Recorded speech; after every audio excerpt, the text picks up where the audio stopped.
I never go to the doctors unless it's really That is sensible. bad. That is very good advice. No. That's brilliant advice Well, for it is, anyone though. listening. Never go to the doctors. Unless it's really bad. But that's why a lot of people, die because they don't want to bother the doctor, or they're mildly embarrassed, or they don't know symptoms, bad symptoms. Go to the doctor if you're not sure about something. Like you were terrified to go and have your prostate. Still not doing it. Why not?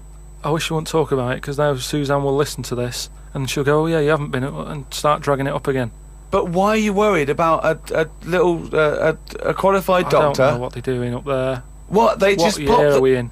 They what are you talking about? They pop their finger up. That's what I mean, though. Why? Why are they still using the index finger? What would you prefer, the forefinger or the thumb? Would you? No, what I mean is, we've got... Or a thumb on a stick, some kind of thumb on a stick. Yeah, would you prefer it to a be... mechanical thumb, a robot thumb? Why isn't it just a little camera? Well, they put the camera up if they initially discover something. But just put the camera up straight away. No, they don't need to. They pop the finger up, feel that the prostate isn't swollen, wiggle it around a little bit up your back passage. What are you worried about? I don't think they need to do that. Are you embarrassed? In this day and Are you age. embarrassed about being in a room with your trousers around your ankles and little fella popping A little bit, yeah. Why? And the other thing is, it's not just that, is it? So you go in there, they check your heart out and that, which to me is the most important thing, because that's what keeps you going, isn't it? Yeah. Right? You've got to go there. You Yeah. sat on the bus, stressing out, thinking, oh, in less than half an hour I'm going to have a finger up the arse, right? What is the problem? And they go in, they check your heart, they probably check your testicles and that. What's up with that? They take your testicles, yeah. Yeah, but it's all building, and you've sat there going, oh, soon that'll be happening. Yeah. And that's what puts me off. So if they just came round when you were asleep, Suzanne just let them in and goes, he's over there, right? Yeah. And they crept up and went, bang. You go, what are you doing? That? I just don't understand why they don't teach you how to do it yourself. How can they? Wow! How can they teach? Imagine you squatting in a corner with one hand on your bollocks and the other finger up the arse going, it seems to be all right. Carl, you don't understand the phrase "a stitch in time saves nine." I don't think you should be doing any kind of invasive medical research in your own human body. But then... Who knows what trouble you're going to cause? No, but then at least... You would get stuck. Yeah. You would get stuck. Suzanne would come out, your fist would be up your own arse. Woke up at 9:55 a.m. Soon as I woke up, I looked at Suzanne and she looked at me. I said, "Did I tell you about..." I just think of him opening his eyes and looking at him. Okay, all right. Okay, so he opens his eyes. He looks at Suzanne. She looks at him. What question, Rick, do you think he immediately asks his girlfriend? Go on. What question do you think? Have a quick guess. Am I dreaming? I woke up. I said to my girlfriend, "Did I tell you about..." I woke up. I looked at Suzanne. She looked at me. I said, "Did I tell you about the immune system?" Did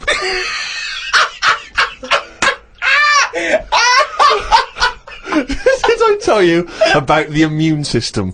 Suzanne started laughing. I said, "It's amazing." She said, "Not now." Oh God! I was thinking that. Springing into action, he zips up, his eyes are like... Did I tell you about the immune system? Oh, shut up, Carl. Put the kettle on. Oh God! Oh fucking hell! More revelation. We were talking about it last week, but Carl brought it up again just now. Didn't want to go to the doctors. Didn't want to have a full sort of body checkup that may save his life, because he saw on the website they do a test where they have to insert a finger in his arse. Well, don't tell me about it. Why? Don't put it on the website. Just put, we look at your heart. Yeah. We check your blood pressure out. Yeah. And then they could just do it quickly. They could just sort of say, right. How can they do it quickly? No, but what I'm saying is, it's worse than it going in there, knowing that, I mean, they've got it on the website. So you're on the journey on the bus thinking, in about 20 minutes I'm going to have a finger up my arm. But they're doctors. Yeah, but just They're not doing it for a laugh. They're not filming it with a two-way screen. They're not putting on boxing gloves so it hurts more. They're up. Oh, his prostate's all right. Out again. Out again. I'm just saying, in the day, the sort of... Do you think they're in the pub going, here he comes? It's Pilkington, I have my finger up his arse today. Do they allow ladies to do that? Do they allow female doctors to do it? Of course they do. They're doctors. That's worse. Though. You're sounding like him. No, I'm just interested, because, you know, do they allow female doctors to do the finger up the arse thing? Well, of course they do. They're doctors. Forget the female and male. They are doctors. Right, do you know any female doctors to do that? But what I mean is, isn't it a bit like if you're being searched at an airport, you know, and you're a woman, they send in a woman person to search you. They don't send in a bloke to do it. Is that the same thing? Yeah, they probably trust someone who's gone through 6 years medical college not to be taking the piss as opposed to a fat security guard who couldn't get anything else. Do you know what I mean? What are you talking about? There's doctors all the time coming out in the papers, or they gave them this so they could look at their boobs or whatever, or, you know, it's all you're always hearing stuff about dodgy doctors. But what I'm saying is, the reason why they do that security, because there's lots of security people, and they can, you know, for your own, you know, for your own modesty, there's a female one to search females and a male one to search males, and that's fine. But there's not like 4 or 5 GPs to choose from, and you go in there and you go, is it your arse and testicles? Do you want a bloke or you know, But what about you them? accept What if they've it. got long fingernails? They don't have long fingers. What do you think this female GP looks like? She's sitting behind the desk like Cruella de Vil, with cleavage and long red false nails, going, "Hello, love, bend over. This may hurt a little bit." There's gloves and Vaseline. I don't believe there's 2 of you now in the room. Carl, they're doctors. They have to. What would you rather do than put the hand down your throat and round your alimentary canal to feel your arse? It's a quicker way in. You seem to know a lot about these doctors who stick fingers up people's asses. You're a very well-informed gentleman about this sort of thing. Well, say if they did find something. Yeah. Would you then have to get, like, a second opinion, so someone else's finger? Well, no. They test it to see if there's anything suspicious. That it's usually a swollen prostate, which can be anything. So they, you know, they catch it early, and that's it. They feel up there. But if you want a second opinion, then the same doctor will just stick a thumb up and have a feel around then. So it always works in the same way. Yeah. Well, if there's a doctor who can, I don't know, put me at ease. I mean, surely there's another way around it. I don't believe that. I mean, what is this? 60 million people or something in the world, isn't there? 60 billion or something? Well, 6 billion, something. Yes, you got it. Right. You hit it. Well done. That's good work. Right, so yeah, there's 6 billion, did I say? Yeah, what's 6 billion then? Loads, isn't it? Yeah, but So if you want a doctor to phone up to assure you that the finger at the bum thing's not painful and that it's necessary, and Just that that it's it's not just someone necessary, trying to get really. kicked. Just that it's not an easy way round. Alright, You what's know the what I phone mean? number here? It's, changed, haven't they? oh, for You're the Hang on, producer! here it is. 0871 222 1049, and I think you select option 1. It tells you anyway what to do. please, if you're a GP, or if, you know, even if you've completed medical, I mean, we want a qualified doctor, really. Anything else is not good enough for Karl Pilkington. Just we'd love to, you can ask him all the other questions, because you know, Karl, as I said last week, he doesn't, feel his own testicles, because he doesn't like the feel. Yeah. So, you know, I'd like a doctor to explain to him how necessary that is. And this is truthful as well, I've got very slight pain around the genital area at the moment, and I think it might be some kind of groin strain, but I'm a little bit anxious, not entirely sure Yeah, what it is. you've been with me twice when I've gone along to get them checked. Yeah. And I go, oh, what's that? Yeah. It's terrible. I mean, but, you know, it's usually, I think you're in a pretty low risk, aren't you? I'd hope so. You're coming out of the 20s. I think testicular sort of, I shouldn't be doing this, I'm not qualified. They told, all they said was to me sort of like his 20s and 50s. Mine- So we're into it. Mine sort of felt like they dropped a bit the other week when I was on holiday. I don't know if that's like when you're relaxing or I was wearing shorts a lot. How far? If it's 2 foot, it's too far. I was having problems walking.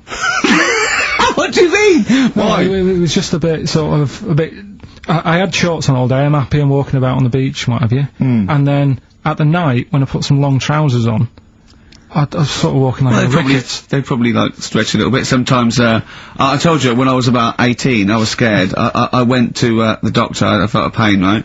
And, because I was doing biology, I thought I'd show off this doctor. I said, I've got a pain, I think it feels like it starts in the epididymis and goes up through the urethra, either. And, he went, Finger up the arse. he said, your jeans are too tight, they're squashing your balls. Karl, we're often accused of bullying you. This is a recurring thing, isn't it, that we bully you? But both of us, and Ricky in particular, is always concerned about your well-being, particularly in Alaska, if you recall. You are not going to be eaten by a polar bear. But when you had your medical, I found out that you didn't let them test your prostate. Did you? No. No. But that's... Why not? In the UK alone, more people die every year from prostate cancer than being savaged by a polar bear. It's a bit of a weird time to bring it up when I'm in the middle of nowhere. It's one of the biggest killers, right? And that's just a simple test. So a doctor pops his finger up your anus and he goes, yep, you're all clear. And that's you relaxed for another year. I don't understand why you're suddenly caring about this now. I've got little battery left on this phone. I'm wearing the battery out. If something happens, I'm dead. Right. He's my best mate. Sue me. I'm worried about him. Yeah, yeah. No, but why isn't there ever anything about how's your blood pressure? Or how are your feet? You're in the cold. Are you warm enough? No, it was none of that. It was, Yes, I know. why don't you get a finger up your arse? Because often there are no symptoms. Well, I don't want it done. I know you don't, but it's good for you. So, can we bring the doctor out, please? Right, well, this is a waste of time then. This is Frank. It's Carl. Frank, how's it going? You all right? Good to see you. Is the consultant urologist at St Bart's? Yeah, St Bart's. Yeah. The thing about prostate cancer is you can be perfectly well and yet still have prostate cancer. And one of the ways that we can detect if that may be a problem is a rectal examination. The thing with just feeding... I don't want a finger up the arse, though. wait, You keep wait. going on about this. Right. I've told you time and time again. I mean, I presume there's a lot of ill people knocking around that Frank should be looking at. Instead, he's here debating with you two whether he's going to shove his finger up my arse. How long will it take if you did it now? If you went... No, wait, how long will it... 15 seconds. 15 That's seconds. a long time, as far as I'm concerned. What are you looking for? What we're looking for, okay, it's two things we're looking for. One is the size of the prostate gland. Number two, it's the consistency of it. In other words, what it feels like. It's a quick, simple thing to do. Carl, can I tell you what's going to happen? It's going to be about 10 seconds. He's going to say, you're all clear. You're going to say, what was the fuss about? And you know you haven't got prostate cancer. But not today. There's no better time. Maybe it's that you and I and the cameras and that are making it a bit intense. Oh, we've maybe got if a they private went room. privately to We've another got a private room. discussed it. We've got a private room. You may as well check his testicles while you're there. So what's the rules here? I mean, I know it's an important thing to have done. Yeah. But it's just the way they go about it. I've been travelling around the world in dangerous places. They've never cared about me before. Yet today they keep going on about having this done. Men are embarrassed about these things, you know. We're not used to these things. But for the sake of something that really is very quick and painless, we're talking about potentially saving a life. And before you know it, it's done and it's over. I know, but it's just It's day in, day out. That's what you do, seriously, every day. Yeah. Every day of my working life, that's what I do. And are you going to move up and get to do something better, or is this your future now, just sticking your finger up a fella's arse? It's just part of the job, you know. A lot of the time I spend in operating. A lot of the time I spend in clinics. So how many people are you doing a day? 10 to 20 maybe. And which finger is it? Is it a big one or a little one? It's the index finger. Why is that? Why not just a little? Because the prostate lies a little bit in. Get your hand, you just couldn't do that with your little finger. So you're going round a corner, you've got to go in and round. Then you've got to go in and then a slight twist. It's the thought is worse than the actual delivery. Let's put it that way. It's the thought of it. All right. And okay. Let's do it then. Let's do it.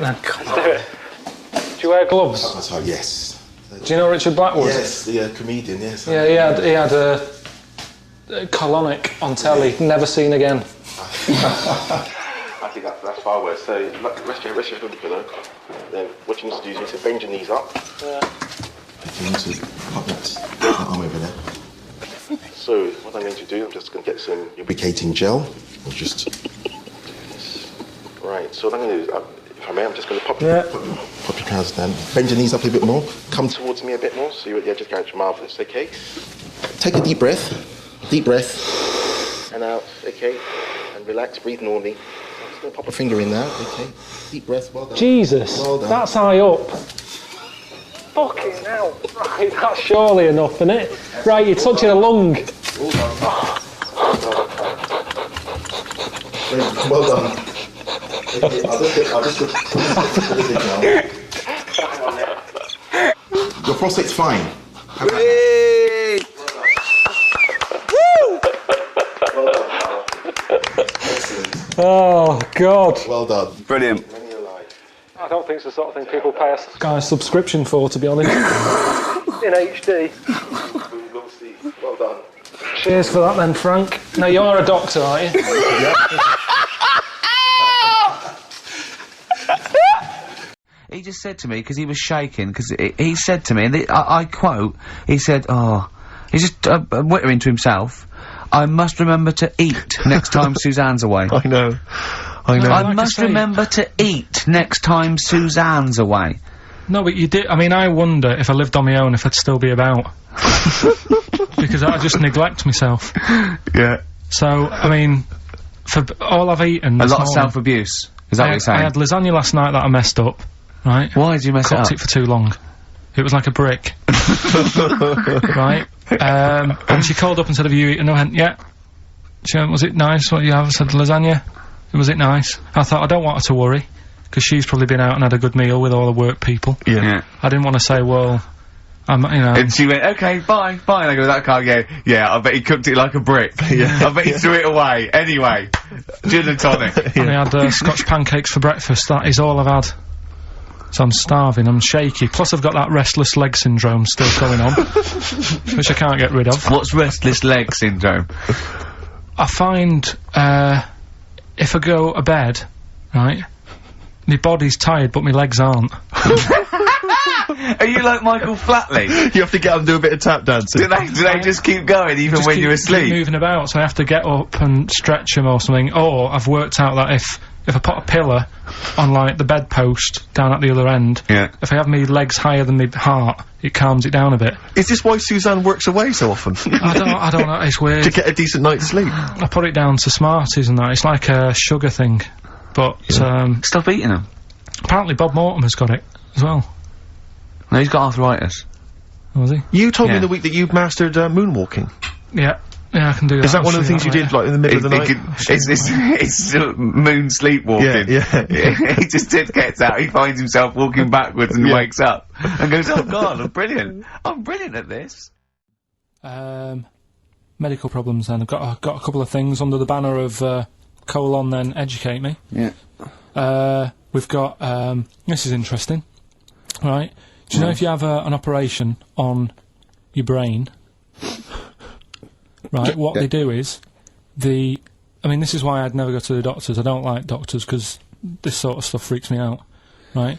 They can operate on your brain, and what they do is, they put you to sleep first, cut your brain case open. Your skull, yeah. The brain case? Yeah, yeah.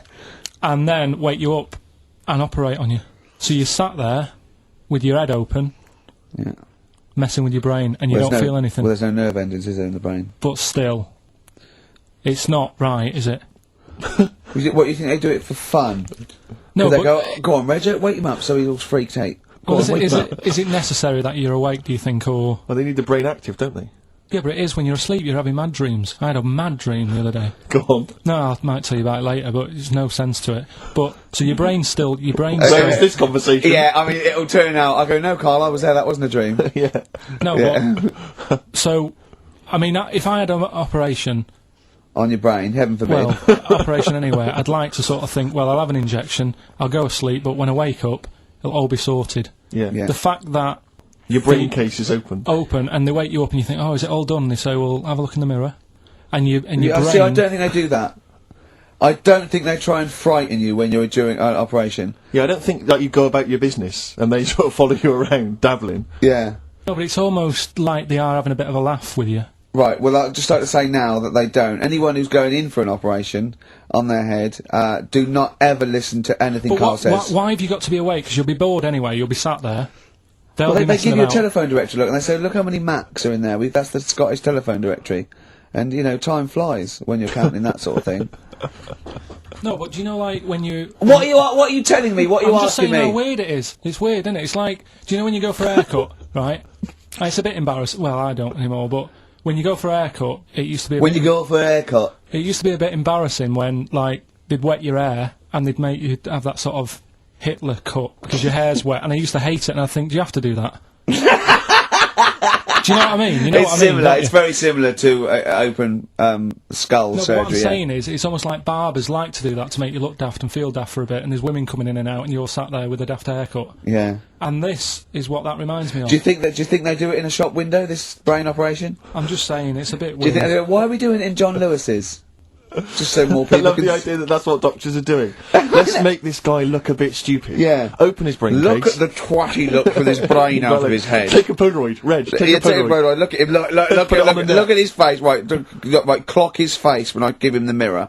Get this on camera. Put this fake nose and glasses Sorry, on. is that? Did you teach me something then? Was that I've educational? taught you that your brain case can be open with you're awake, and you just sat there sort of letting them get on with it. Brilliant. I've learnt that. I'll never forget that. Right, go on. Anything else? So we'll move on to this next one, right, which is brilliant.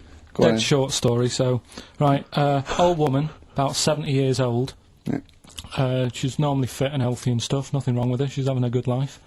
And one day she goes for a check to the doctors, just to check herself out. 'Cause she's getting on a bit. Yeah.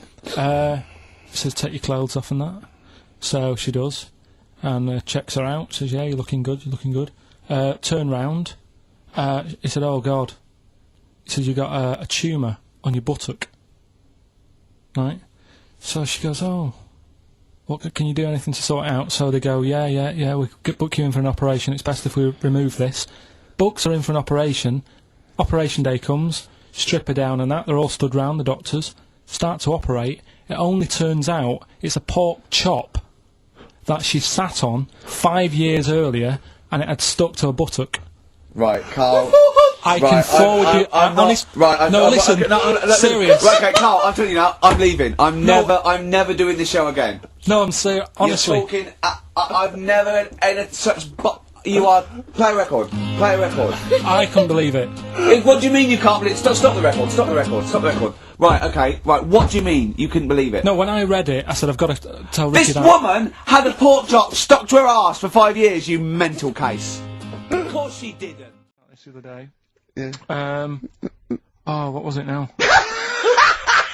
Listen, the fella. No, listen. Do you want, this, all right, no, come on, all right, he's got it now. Go on. This fella goes to the doctors, right? Oh, right, okay. Right, if this isn't any way apocryphal, stupid, illogical, impossible, right, you are never, ever speaking again on radio.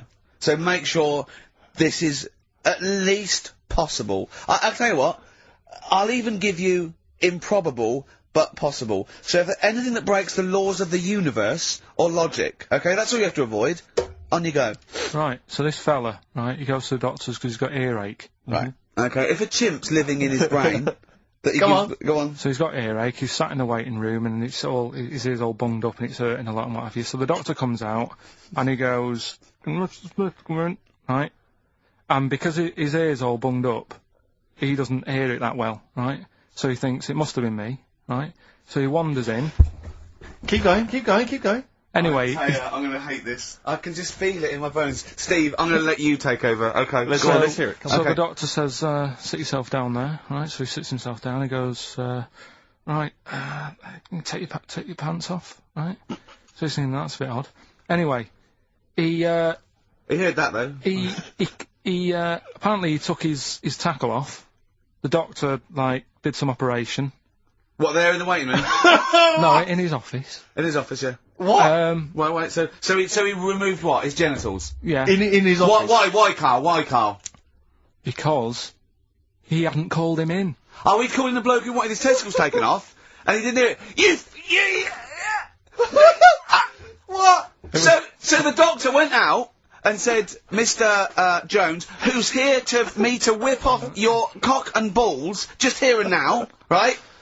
Bloke comes in, didn't it? It must have been me. So the bloke who wanted his balls taken off didn't say, oh, I think he said me. So he didn't interrupt then. So the bloke goes in, he starts taking his testicles off, and he doesn't say it. Right. What's been going on? I've been to hospital. I was rushed to hospital, like emergency and that. Had a tube put on my knob.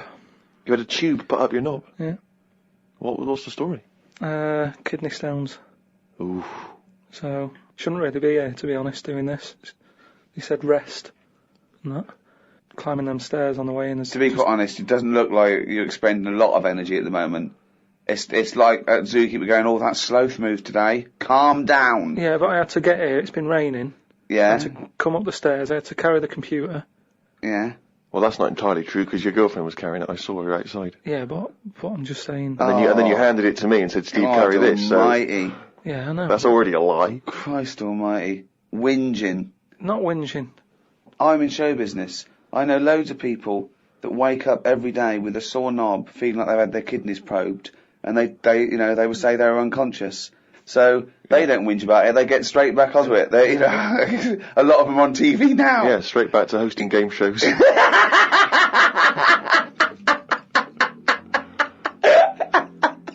So you're rushed to hospital. So take us through the events, because it does sound quite dramatic. You started feeling a bit of pain, did you, initially? I felt a bit of pain, and I thought, maybe I just pulled a muscle or something when I've been wrestling with Ricky and that, because you don't know what damage is being done. So I just think, it'll go in a minute, and then it didn't. It got a bit badder. It got badder, did it? So then I thought, I was crippled. I was lying on the floor in agony, looking on the internet, looking for sort of still solutions. looking at Monkey News. No, I just put in like bellyache and stuff, and they were saying it can be loads of different things. And what I used to do when I was a kid, I used to always just get a cold ashtray and put that on my belly, and the coldness used to get rid of the badness. Amazing. The coldness got away. Like a witch doctor. Yeah. This is like a witch doctor happens to work in a pub. It's like some sort of 5th century remedy. Yeah. Written in mud. Coldness doth get away with the badness. Why specifically an ashtray? Just because they sort of old cold. They're old cold. I don't know what this is. I love this idea that he had the operation and he comes round and they're talking to him, and his girlfriend gets a phone call and they say, Mr. Pilkington's maybe complications. He's just talking rubbish. She goes, oh, good. Yeah, he's back to his old self. What? Why specifically an ashtray? Sorry, because it's old cold. I understand it's old cold. Yeah, we understand. Everyone who's done a medical degree understands old cold, but old cold belly badness. If you want to buy that book, Old Cold Belly Badness, it's the history of abdominal surgery by Karl Pilkington. No, it just but you put it in the freezer or something first? You can do if you want, but they're normally cold anyway. Sort of thick glass and that, it holds the cold. But we don't smoke in our house, so I had to use a plate. Oh, well, that's madness. A plate's not going to work. It must be a plate doesn't work. No! So you put a plate on your belly, but that didn't do anything. That didn't work. So, called Suzanne and said, I'm in agony here. She said, go to the doctors then.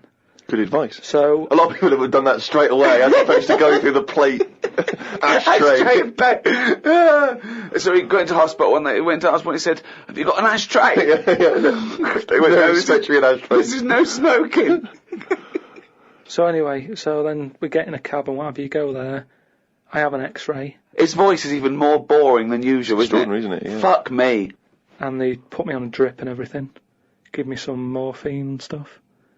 And found out that I had kidney stones. So that's why I was in hospital. And they get them out by... I don't know what's gone on, to be honest. I've got some tube inside me. From my kidney to my bladder. That's helping me stuff get about. And so there's a little tube up the end of your knob into your... Yeah, it's not there now. It's high up. Right. So it's high up between my kidney and my bladder. But why didn't you have the thing where they go in the side? You had the choice to... Because I said to the doctor, I'm not a doctor. I said, what do you think? He went, stop putting yourself down, Carl. He said, we need you in the operating theatre now. He just said, I said to him, what should I have done? Because he said, if you want, go home, and we'll get you in again or something. Something like that. And I said, no, I might as well have it done properly. Have it done now whilst I'm here. Sorry, the choice was have it done properly or go home. It was something like that. He said there's something you can do, and I said, oh. Flush it out. No, because it's too big. It's something like 7 millimeters. And it's basically because you don't drink enough water. Yeah. So anyway, I said, what do you think I should have done? And he said, tube up the knob. And I said, not my favourite one of the choice, but if that's what you think. So he said, yeah, have that. He did me little diagrams, which didn't help. He was like showing... How big did he draw your knob? Sort of normal size. Yeah? Was it? It was alright. You weren't offended by them? But he went into detail. It's just, more the tubes and stuff in your bladder and your kidney. What was your ball bag like? Did he draw that? He didn't do that bit. He left that bit out. Okay. Right. But, But he said, we'll just pop that up there. And then that's when Ricky turned up to visit. Came in laughing at me because we sat there in like my underpants and stockings. In stockings? Yeah. Why were you? He was there. He wasn't in bed. He was sort of out of bed with his little drip, right? He had his little boxer shorts on, just sat there, right, in his pants, right, and he had stockings on. Yeah, because they stop clots or something. They put them on your legs. It's like, you know, when people have got big veins and they go on a plane. Right. Yeah. You said you're not a doctor. No, but I've seen it because Suzanne's mum did it, and she put them on ridiculously early, like 3 days before we were going away, and she'd never been away before, and everything was like over the top. Do you know what I mean? She's like, I best put them on. And so I put them on, and they like, I don't know what it is. It's something when you're under, your blood doesn't move about the same, Right. and it can clot up in your leg. So you wear these tight tights. And I came in to cheer him up, didn't I? Yeah. Was that a nice cheery experience, him coming in? I had a headache at the time. I think I was a bit stressed out. Well, he's just the man you wanted at that point. Yeah. He reassured you, I imagine. Well, it's weird how it suddenly all happened quick. It was like as soon as he came in, it's like they got the finger out. And when I say Not that, literally. I mean, Yeah. suddenly I was being rushed down to, have my stuff done. And I woke up and there was an Irish woman over me going, "Are you all right? You all right?" And I said, "Oh, it's stinging a bit." She said, "I'll give you some more morphine." And I sort of put my head up to have a look at my tackle because I wanted to see If it was still there. what was attached to it. Do you know what I mean? Because they said something about they might leave some string hanging out of it so they can pull the tube out. It makes you talk. So I had a look for that. Couldn't see any of that. Yeah. But as she put the morphine in, all the muscles in your body go funny. My head just collapsed. Your head collapsed. I sort of looked up to look at my stuff, but then she said, "Oh, you just need a little bit of morphine," and she put that in, and I just sort of went, oof. And then they sent me home about 2 hours after. But I'm in agony now, and Are you in agony right now as we speak? yeah, it's hurting. Now, are you a man who's had this kind of hospital experience before? Is this I your don't whole normally first time? I don't go to hospitals and stuff because I don't like them messing about. But it does make you think now. Do you know what I mean? Like life and everything. It's weird how it's all happened in the last month. From seeing that bee sort of die. No. Well, not really. No. This is not a near-death experience. It is You a had a little bit. routine operation to remove kidney stones because you don't drink enough water. No, I know, but This is not a shark attack. Yeah, but it's all life-threatening. Otherwise, you wouldn't have to fill out forms, would you? Saying if everything goes wrong, Suzanne can have the house or whatever. And then you find out more about the body as well, which has been sort of doing me head in a bit. You're more aware of stuff in your body, which I don't like knowing about. Yeah. They keep checking your heartbeats and stuff, and your blood pressure. I don't like knowing about that. I just leave it. It's happening. Don't be messing with it. Stop measuring it. Stop measuring it! No, do you know what I mean? Same with a knob. It's that thing of like, they put that thing That's what on. the anaesthetist was doing when you were under, wasn't it? Yeah. He was comparing the diagram to the actual thing. Oh, God. The fella across the way from me had the same thing as me, but he'd had it a couple of days ago when he was in agony. So that doesn't help when he's saying, "Oh, I've been to hell and back." Like, don't tell me that. Sure. I don't want to know. Just say it was all right and stuff. So it just the whole thing of a hospital is stressful. Do you know what I mean? They wake you up like every half an hour in the night, saying, "How do you feel?" It's like, "Well, it's 3:30. What are you doing?" I've got to have it done again in a couple of weeks because what they've done now, they've popped that straw up, but the stone's still in there because they didn't have the laser team in with them. Blast the stone, and then that time they're probably going to leave a little bit of string out the end. Then I have to go about 3 days later and they pull it out. I was out the other day, right? A woman came up to me. She said, "Oh, excuse me, you go to the gym much?" So I was going to lie, but they find out, don't they? They say, "Where do you go?" and all that, and how many star jumps can you do? She said, "I know what's probably putting you off." She said, "The fact that it's hard work." She said, "It doesn't need to be hard work." She said, "Come to my class." She said, "What we do on Wednesday nights, breathing classes. Classes teaching you how to breathe." I said, "I'm 32, I think I've got the hang of it." She said, "No, it's not that." I said, "Forget it."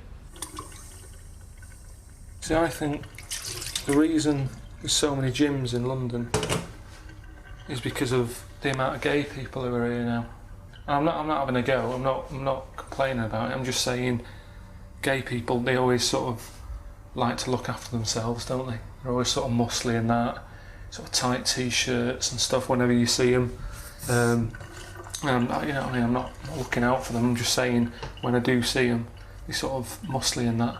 So because there's more of them, more gyms are needed. But then the problem is, the more gyms we have, the less other shops we have, because the space they take up. The other weekend, I just wanted to do some painting and decorating in the flat. Right, thought, right, I need some brushes and some paint. You wouldn't think that'd be hard to find in London. Yet couldn't find anywhere. Couldn't find any sort of hardware shop, DIY shop. Yeah, if they had an urge to do some sit-ups, you know what I mean, I'd be spoilt for choice. I look in some of my girlfriend's magazines, and it's all like, you know, eat this, don't eat that, drink water. The amount of times people are telling me, oh, you don't drink enough water, you. Your dad's like 60 odd, right? I've never seen him have a pint of water, yet they're telling us we should have like 7 pints a day or something. And then they wonder why there's a water drought on. There's a fella on the telly the other week who was saying we only get so many heartbeats in a lifetime, so we shouldn't be wasting them, should we? We shouldn't be running around lifting weights and all that. Now look at the tortoise. Never rushes about, right? Yeah, it lives to be about 250 years old. You know what I mean? When was the last time you heard about a tortoise having a heart attack? Doesn't happen. And they keep coming up with daft ways of sort of keeping fit, don't they? Paintball. You know what I mean? Chucking paint at each other. I don't know where they're getting the paint from.